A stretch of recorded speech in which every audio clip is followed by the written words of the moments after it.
خلفاء و سلاطین، وزراء، اکابر علماء ان میں بڑے اہتمام اور شوق سے شرکت کرتے۔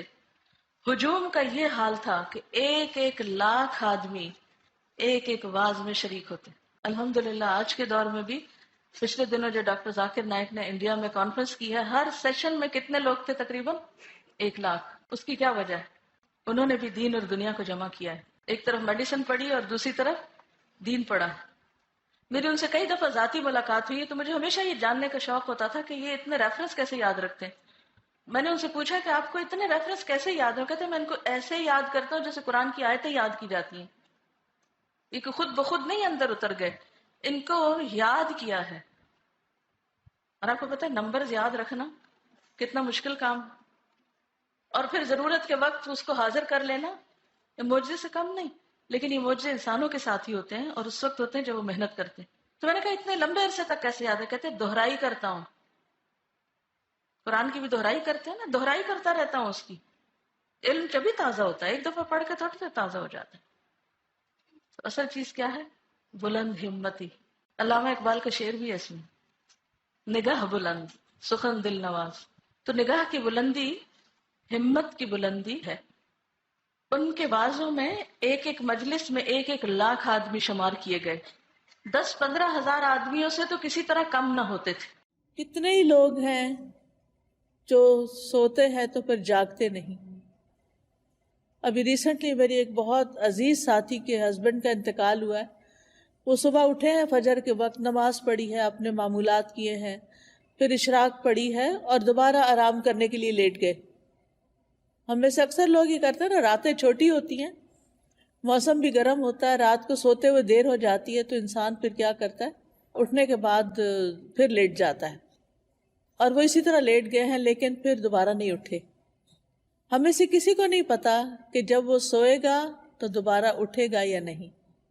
اس لیے معمول بنا لیجئے کہ ذکر کر کے سونا ہے اور اٹھتے ہوئے بھی اللہ کا شکر ادا کرنا ہے کہ اس نے ہماری روح، ہماری جان ہمیں واپس لوٹا دی۔ تو دن کا آغاز اللہ کی حمد و ثنا، اللہ کی تعریف اور اس بات کے ساتھ وَإِلَيْهِ النُّشُورُ کے واپس جانا ہے۔ ہماری واپسی بھی اللہ کی طرف سے۔ جس نے ہمیں زندہ کیا، پیدا کیا، وہی ہمیں موت دے گا۔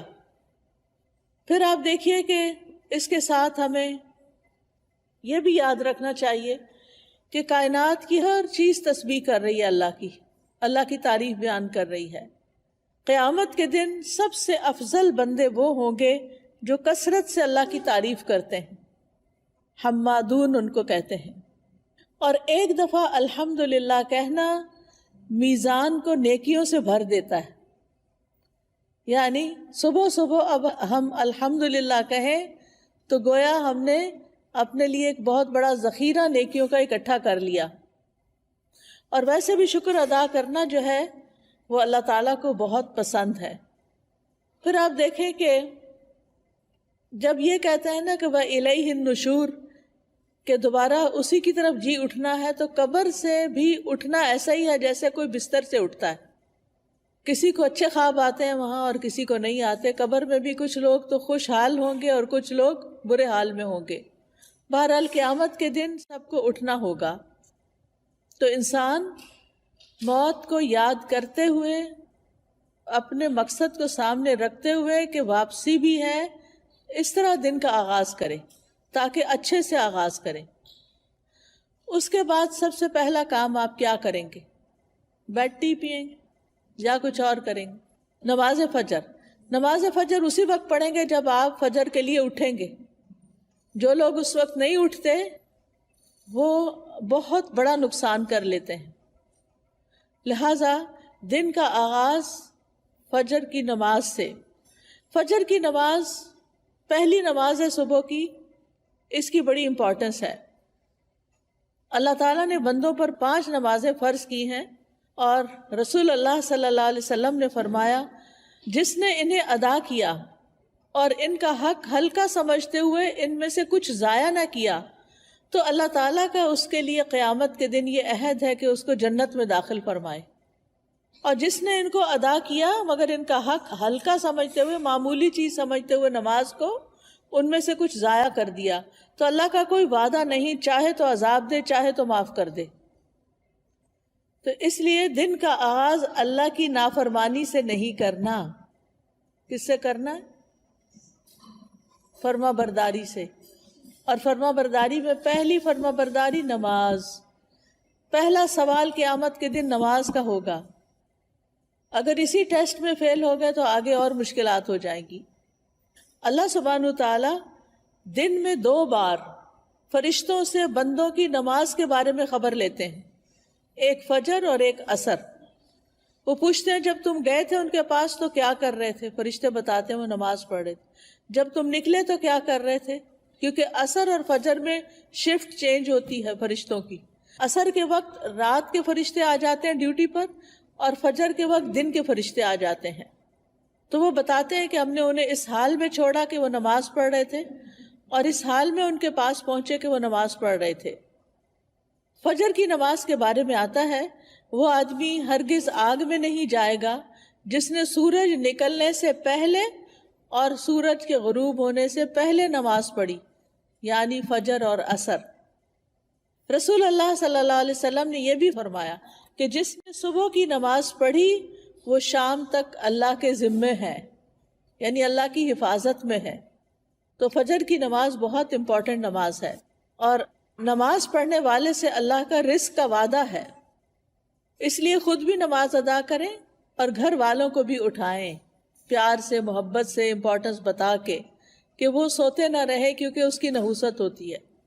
فجر کی نماز میں 2 سنتیں پڑھنا بہت ضروری ہے۔ کچھ لوگ صرف فرض پڑھتے ہیں نا، تو فجر میں آپ سنت نہیں چھوڑ سکتے۔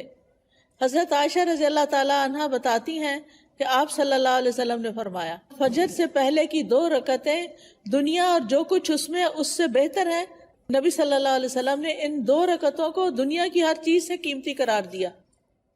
اور جو سویا رہے اس کے بارے میں آتا ہے نبی صلی اللہ علیہ وسلم کے پاس ایک ایسے آدمی کا ذکر کیا گیا جو رات سے صبح تک سوتا ہی رہا۔ آپ نے فرمایا یہ ایسا شخص ہے جس کے کان، یا فرمایا دونوں کانوں میں شیطان پیشاب کرتا ہے، یعنی غافل ہو جاتا ہے پھر۔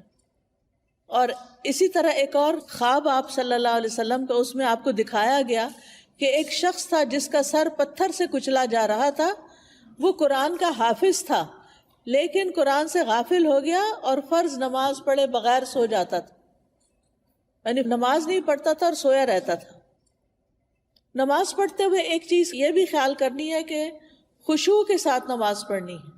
خشوع کا مطلب رونا نہیں ہوتا بلکہ دل کا متوجہ ہونا ہوتا ہے، یعنی شعور کے ساتھ رب سے مناجات کریں، اطمینان اور خشوع سے سجدہ کریں، یعنی پورے سکون کے ساتھ، کیونکہ ایک سجدے کی وجہ سے اللہ تعالیٰ ایک درجہ بڑھا دیتے ہیں اور ایک گناہ مٹ جاتا ہے۔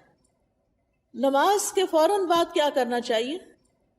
اذکار، شابش۔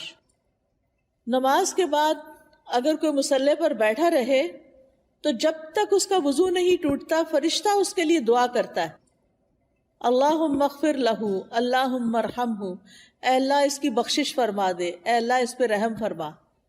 یعنی آپ مصلی پہ بیٹھے ذکر کر رہے ہیں، تسبیحات پڑھ رہے ہیں، دعائیں کر رہے ہیں، اور فرشتہ آپ کے لیے دعائیں کرنا شروع ہو گیا ہے۔ تو ہم میں سے ہر ایک کو فرشتوں کی دعائیں لینی چاہیے۔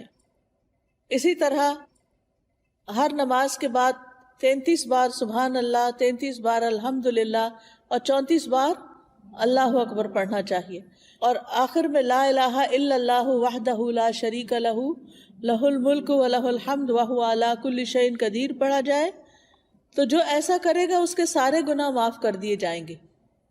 ٹھیک ہے، چاہے وہ سمندر کی جھاگ کے برابر ہو۔ کتنی بڑی بات ہے نا یہ، اس لیے اس کا اہتمام کیا رکھنا ہے۔ اگر کسی وجہ سے آپ مصروف ہیں، 33 بار نہیں پڑھ سکتے تو 10 بار بھی پڑھ سکتے ہیں۔ ٹھیک ہے، پھر یہ کہ انگلیوں پر تسبیح کریں، کیونکہ انگلیاں قیامت کے دن کیا کریں گی؟ گواہی دیں گی۔ ہر فرض نماز کے بعد آیت الکرسی ضرور پڑھیں۔ اس کا فائدہ کیا ہے؟ جی، ایسے شخص کو موت کے علاوہ کوئی چیز جنت میں لے جانے سے نہیں روک سکتی، اتنا بڑا اجر و ثواب۔ میں یہ ساری باتیں اس لیے کر رہی ہوں کہ آپ اپنا جائزہ لیں. اگر کوئی چیز چھوٹ گئی ہے، بھول گئی ہے، پتہ ہے لیکن کرتے نہیں، تو کرنا شروع کر دیں. وہ دن جس میں یہ باتیں کریں گے آپ، اس کی نسبت بہت زیادہ اجر و ثواب والا ہوگا جس میں آپ یہ نہیں کریں گے. دنیا کے کام کبھی ختم نہیں ہو سکتے، لیکن ہمیں کیا کرنا چاہیے؟ اپنے اذکار، اپنی عبادات کو بھولنا نہیں. اسی طرح ہم میں سے اکثر لوگ کہتے ہیں مجھے نظر لگ گئی، وہ فلانے نے جادو کر دیا، وہ گھر میں یہ شر ہو گیا. تو اس کا حل بتایا گیا ہے کہ ہر نماز کے بعد کل ہو اللہ ایک دفعہ، کل اعوذ برب الفلق ایک دفعہ، اور کل اعوذ برب الناس ایک دفعہ پڑھیں. یہ نماز کے بعد پڑھنی چاہیے. اچھا، اب آپ دیکھیے کہ بعض لوگ بیمار ہوتے ہیں، کوئی ایسی تکلیف ہوتی ہے ان کو سمجھ نہیں آتی، وہ پڑھ کے اپنے ہتھیلی پہ پھونک مار کے اپنے سر سے منہ اور پورے جسم پر اپنا ہاتھ پھیر لیا کریں. اس سے انشاءاللہ ان کا شر بھی دور ہو جائے گا، ان کی بیماری بھی ختم ہوگی. نماز کے بعد کیا کرنا چاہیے؟ صبح شام کے اذکار، پروٹیکشن کی دعائیں. آپ میں سے کس کس کے پاس ایاک نستعین کتاب ہے؟ الحمدللہ کافی لوگوں کے پاس ہے. جس کے پاس نہیں، اگر آج آئی بھی ہے تو ضرور لے لیں. اور انگلش میں بھی ہے، اس میں ٹرانسلیٹریشن کی ہوئی ہے. اگر عربی نہیں پڑھ سکتے بچے تو ان کو انگلش میں پڑھنی آ جائے تو وہ بچوں کو ضرور ساتھ ساتھ سکھائیں. ہر ماں خود اپنے پڑھنے کے ساتھ اپنے بچوں کو بھی سکھائے. تو اگر زبانی یاد نہیں تو دیکھ کے پڑھ لیجئے. انشاءاللہ جب آپ پروٹیکشن کی دعائیں پڑھیں گے تو آپ نظر سے، حسد سے اور بہت سے شر سے بچ جائیں گے. ٹھیک ہے نا؟ ایسا نہیں کہ لوگوں کی نظر تیز ہوتی ہے، ایسا ہے کہ ہمارے اوپر پروٹیکشن وال نہیں ہوتی کیونکہ ہم اذکار نہیں کرتے. اور پھر آپ دیکھیے کہ اگر کوئی شخص آپ میں سے جیسے بزرگ خواتین ہیں جن پہ بچوں کی، چھوٹے بچوں کی ذمہ داری نہیں یا گھر کے بہت سارے کام کاج نہیں، تو وہ فجر کی نماز سے سورج طلوع ہونے تک بیٹھے رہے مصلی پر.